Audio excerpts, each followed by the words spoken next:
¿Qué tal? Bienvenidos a una cápsula de biomedicina, específicamente con pertinencia al componente de sistemas multicelulares. El día de hoy vamos a hablar del sistema muscular, un sistema que está relacionado con el desplazamiento y el movimiento, tanto de un organismo de la parte externa como de la parte interna. Y como ya lo mencionamos en la sección de introducción a la anatomía, la disciplina que se encarga del estudio de los músculos se llama miología.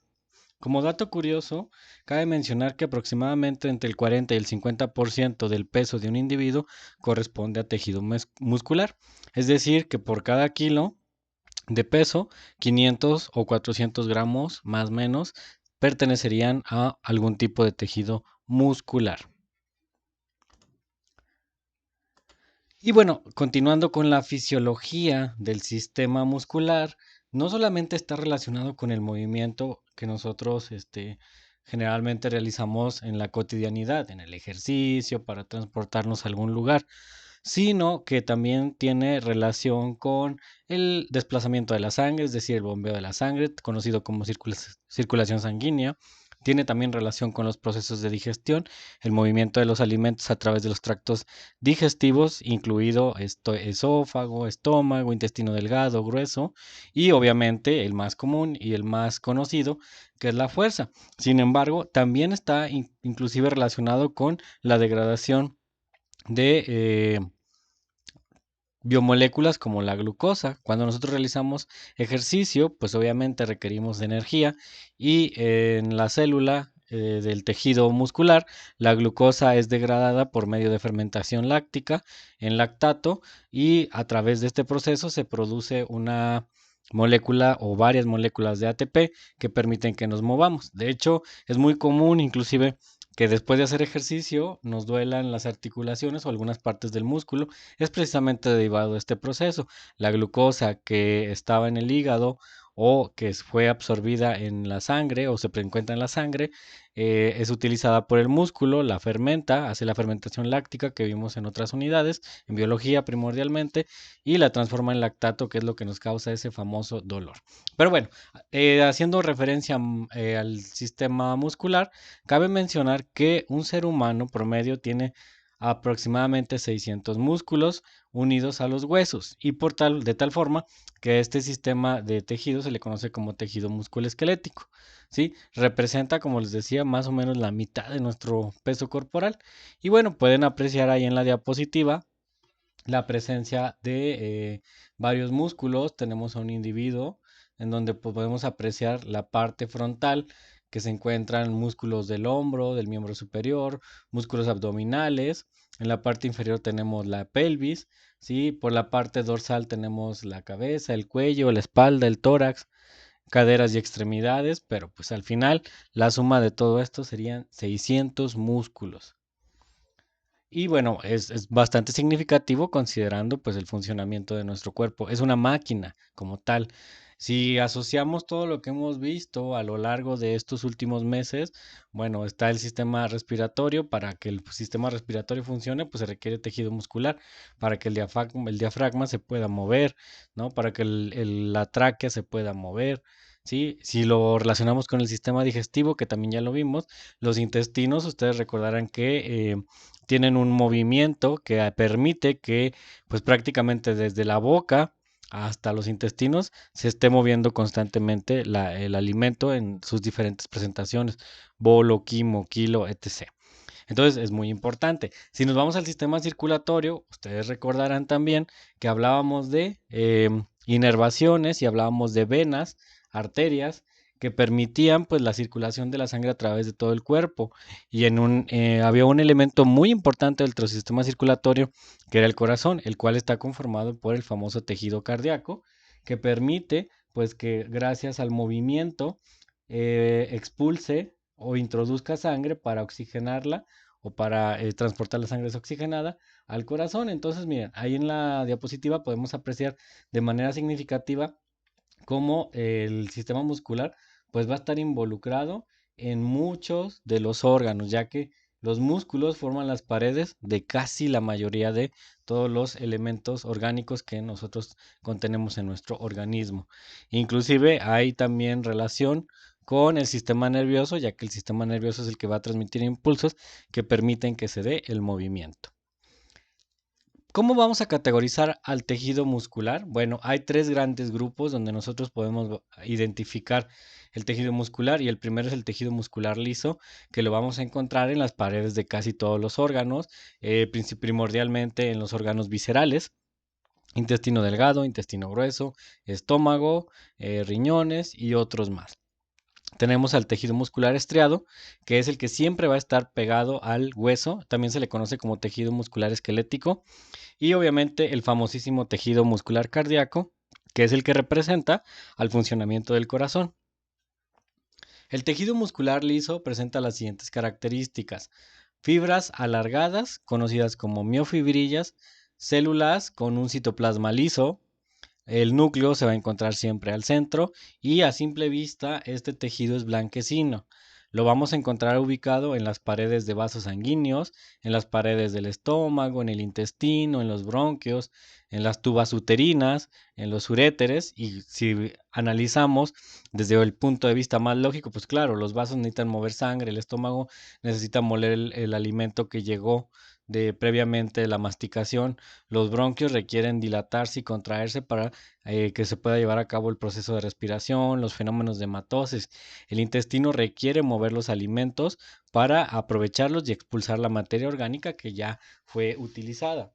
Las tubas requieren el movimiento del óvulo, tienen ahí unas microvellosidades que permiten que también se desplace el óvulo. Los uréteres, contracciones y relajaciones para la expulsión y transportación de la orina. ¿Sí? Entonces, pues este tejido muscular liso es prácticamente importantísimo dentro de la fisiología del mismo funcionamiento del cuerpo humano.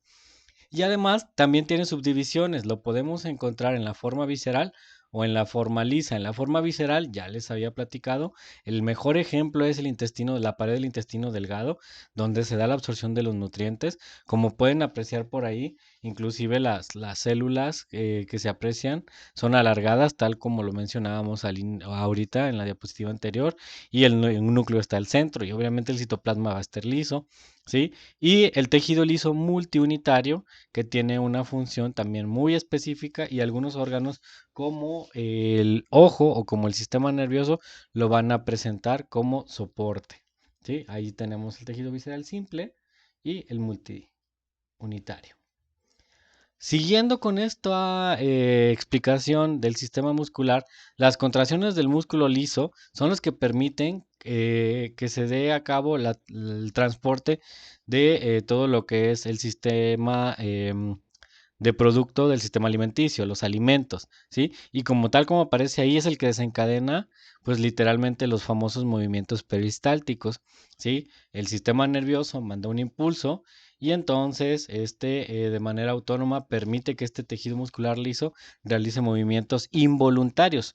Por ejemplo, nunca estamos procesando de manera consciente los alimentos, simple y sencillamente comemos y esto se lleva de una manera automática. La transportación de la sangre igual, ¿no? El movimiento involuntario de los ojos también se da por esta situación, ¿no? Entonces, esta es una de las características muy interesantes que va a presentar pues el sistema muscular, específicamente el tejido muscular liso, ¿no? Eh, ¿Qué más podemos hablar del tejido muscular liso?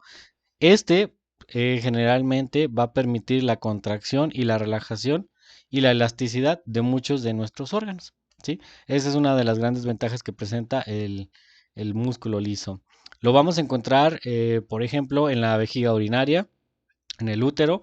Imagínense cuando se tiene que llevar a cabo el proceso del nacimiento, pues obviamente el útero debe tener músculo liso para permitir que haya contracciones y poder expulsar al nuevo individuo que se formó en el útero como tal, en la matriz, ¿no? También tenemos el caso de la vejiga urinaria, que nos permite controlar la entrada y salida de orina. Entonces, pues literalmente vamos a encontrar este músculo liso en todas las partes de nuestro cuerpo, y ahí les aparece claramente los lugares donde primordialmente se sabe que se encuentra este tipo de tejido, ¿no? Vamos a continuar.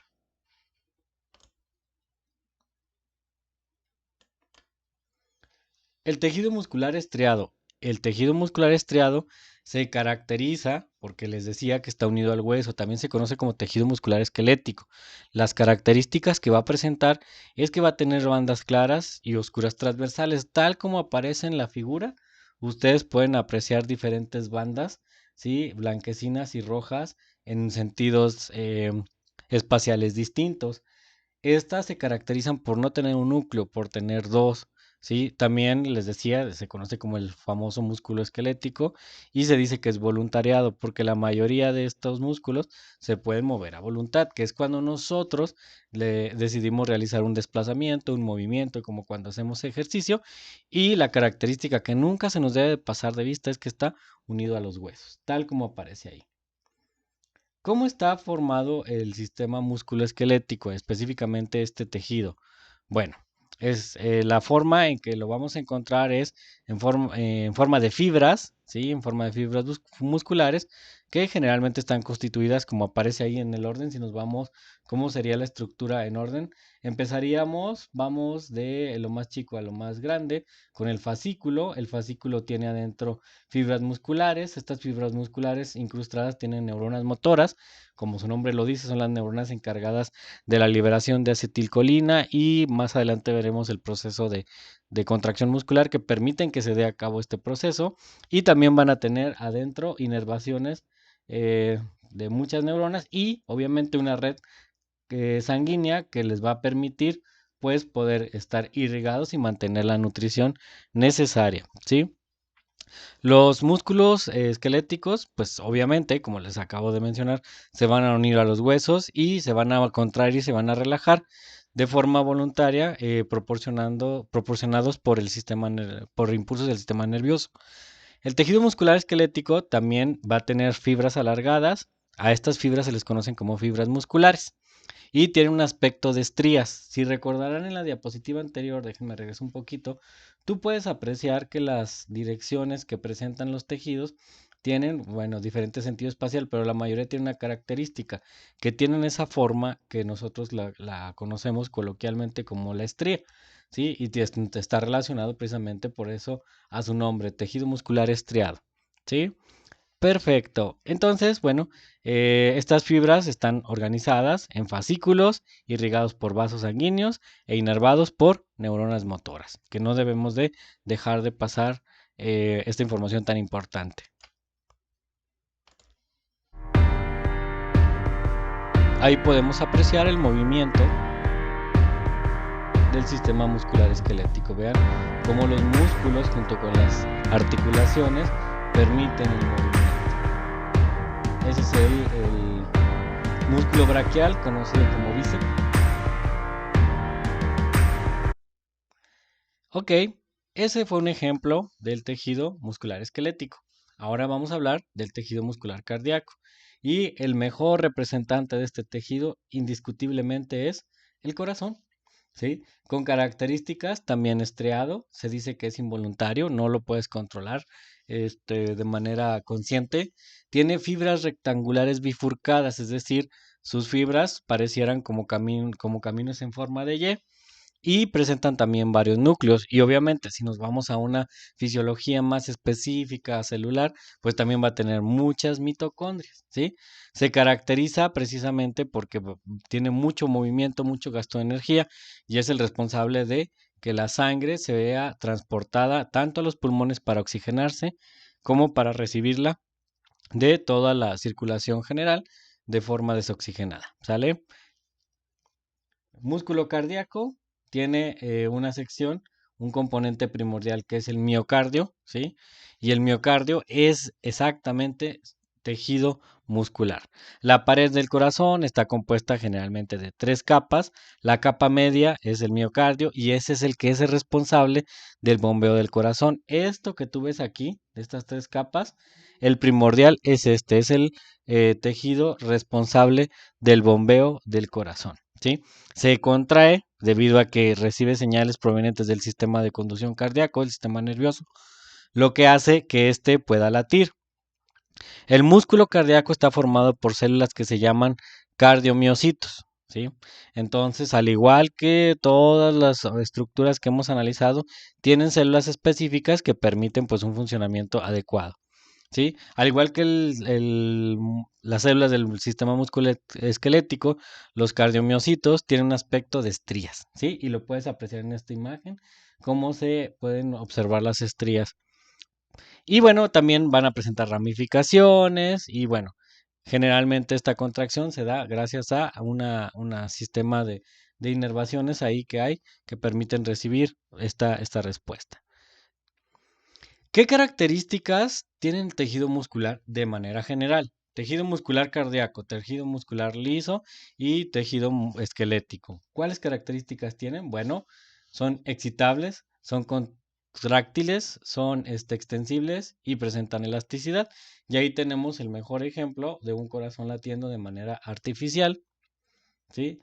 En donde dice que son excitables, bueno, que bajo una determinada señal pueden responder, pueden moverse, relajarse y contraerse, se pueden extender en el caso de los músculos esqueléticos, ¿sí? Y eso es lo que le da las características al tejido muscular de una manera muy interesante. ¿Y cómo es que el tejido muscular se mueve? Bueno, se mueve gracias a un proceso muy importante que se conoce como contracción neuromuscular y es la que vamos a ver a continuación. Tú puedes observar en la diapositiva cómo llega un impulso nervioso a una terminal axónica de una neurona.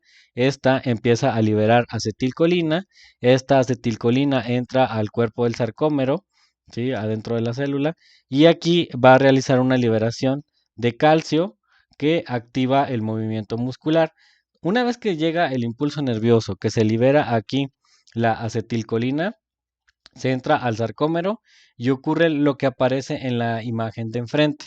¿Sí? En la imagen de enfrente puedes ver que se empieza a activar una serie de mecanismos específicos que van a permitir que se lleve a cabo el movimiento. La acetilcolina, una vez que entró aquí, hace una reacción que permite que se libere calcio en la parte superior del sarcómero. Y una vez que empieza la liberación del calcio, se empieza a unir iones de calcio a estas estructuras, ocurre un cambio conformacional, se une con la troponina, perdón, y cambia de forma. Y entonces al cambiar de forma, como puedes apreciar, se une la tropomosina, ahí está, vean cómo cambia los sitios de unión y esta de abajo se mueve y eso, la cabeza de miosina es lo que provoca el movimiento, ¿sí? Es una secuencia de hechos que ocurren durante la contracción del músculo. O sea, literalmente, si lo describiéramos de una forma fisiológica, hay una producción de potenciales de acción en la neurona motora alfa.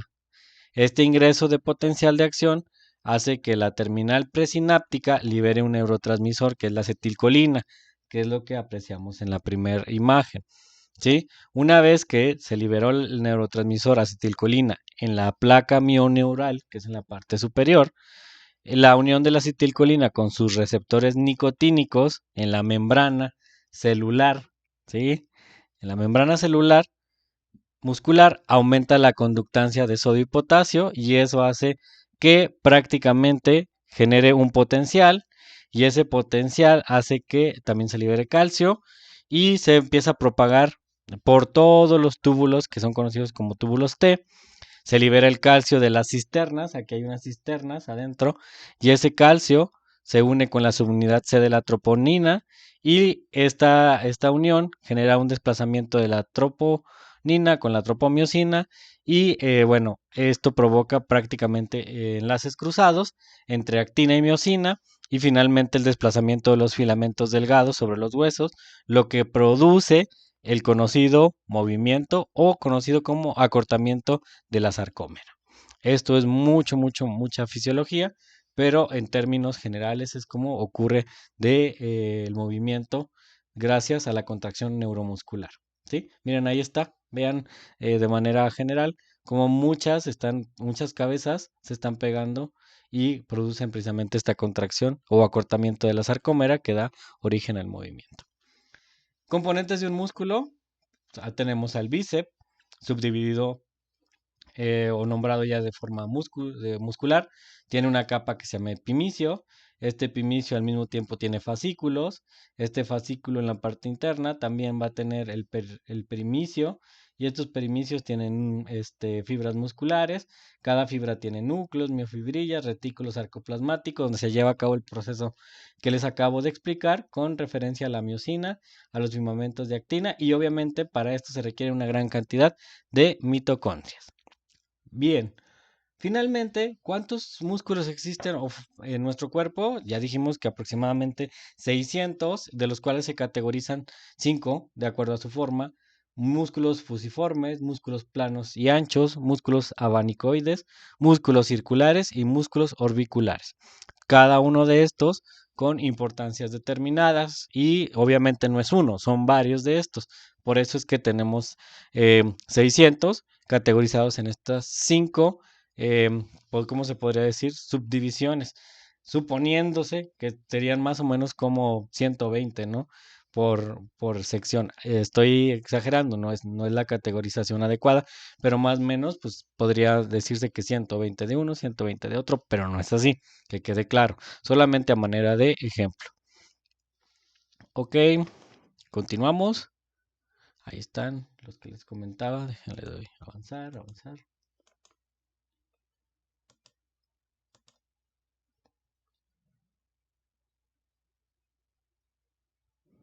Y bueno, también es importante observar esa modelación. Vean, otro movimiento del músculo gracias a las inserciones.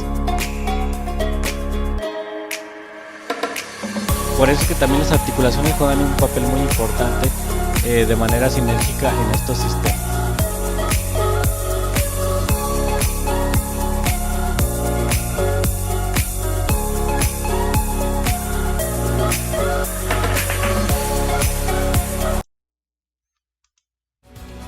Vean otra animación del movimiento muscular esquelético.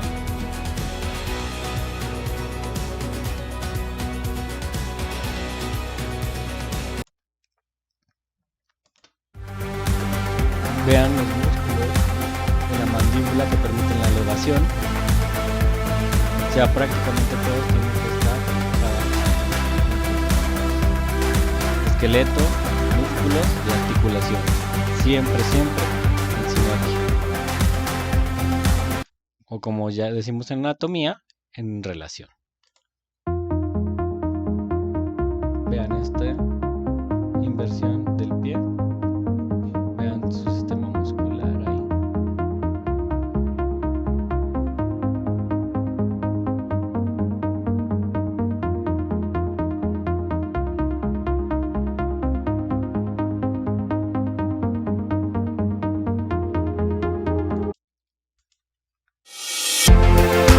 Flexiones, extensiones, movimientos que permiten precisamente funcionar de forma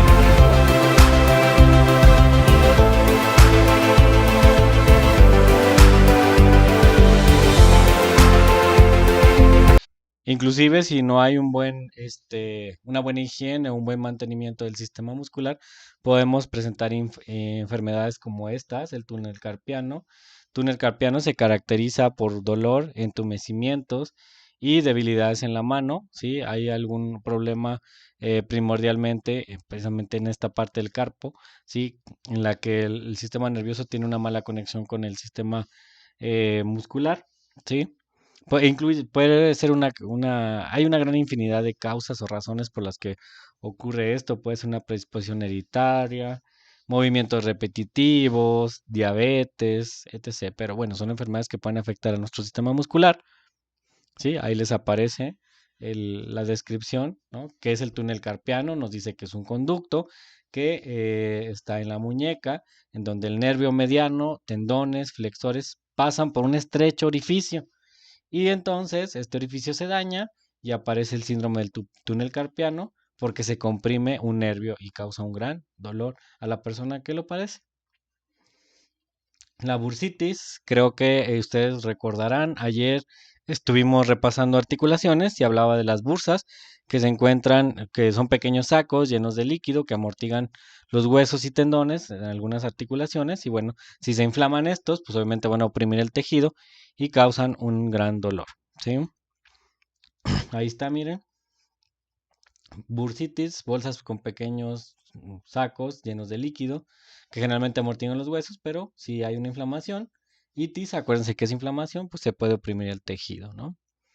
Enfermedades del manguito rotador, en donde está a la altura del hombro, hay alguna alteración, entonces los tendones que rodean a la articulación del hombro no empiezan a funcionar, inclusive se tiene que hacer una cirugía para corregir esto. Otra enfermedad es la epicondilitis, ¿sí? Vean lo que ocurre ahí. Afecta a los músculos del antebrazo, se une en la parte lateral, es como si fuera una pequeña estriación de cada uno de ellos, ¿sí? También se conoce como codo de tenista. Una vez que practican y practican y practican, esta afección puede llegar a presentarse en estos de reportes, principalmente en los de raqueta. Es un uso excesivo del músculo que lo puede dañar. Si tú usas un músculo de forma excesiva, puedes dañar su funcionamiento, ¿sí? Muy bien, chicos, pues hasta aquí concluimos la descripción del sistema muscular. Espero que sea de su agrado y que les sirva mucho para su actividad. Y bueno, pues me despido de ustedes. Nos vemos hasta la próxima. Que tengan un excelente fin de semana.